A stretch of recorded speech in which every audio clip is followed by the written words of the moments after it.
In the course of my criminal practice, I'm often asked by clients, well, what is the effect of the type of sentence that I might receive?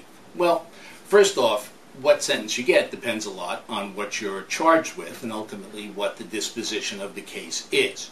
Generally speaking, crimes are divided into two classes in New York State.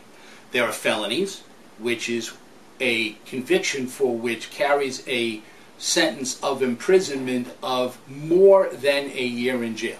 It's authorized. It doesn't have to be given, but a felony is anything for which a sentence of in excess of a year in prison is authorized. A misdemeanor is any offense which you were convicted for where a sentence of a year or less is authorized. Below that, there's a level of offense that's called a violation. Violation is not a conviction for a crime, and if you were to have a resolution of a case that resulted in a conviction for a violation, you could answer the question, have you ever been convicted of a crime, by saying no if your offense was a violation. Now, within felonies, there are different degrees. They're divided into letters, A, B, C, D, and E. A Class E felony and a Class D felony involve the possibility of probation. You don't necessarily have to serve jail time. When you start to get into the level of C felonies, some of those are mandatory jail time, some of those are not. Then you get upwards from there to B felonies and A felonies where incarceration is mandatory. Now, just generally speaking, the more serious the conduct, the harsher the penalty. So, if you're dealing with, let's say, conduct that injured somebody, the more minor the injury, the less serious the crime. The more major the injury, the more serious the crime. If it, for example, involved money, let's say, the smaller the amount of money involved, the less serious the crime. The greater the amount of money involved, the more serious the crime.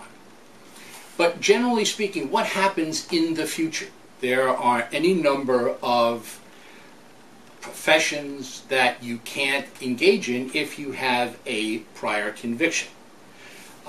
Just the other day, I was contacted by a fellow who, in his youth, had been convicted of a felony involving the sale of a controlled substance.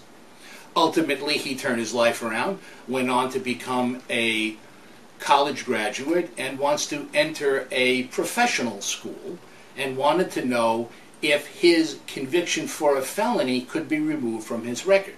And sadly, in New York State, the answer is no. In some states, there is the provision to have your sentence expunged, which means it's just removed. That is not possible in New York.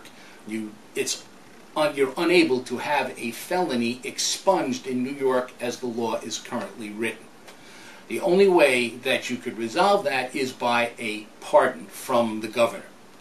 So, if you are dealing with the criminal law, it is very important for you to speak with a knowledgeable criminal attorney who will be able to advise you about what the potential consequences are of the resolution of your case. That may go a long way in determining whether you want to take your case to trial or perhaps dispose of it in some other way. If you have any questions, talk to an experienced criminal trial attorney.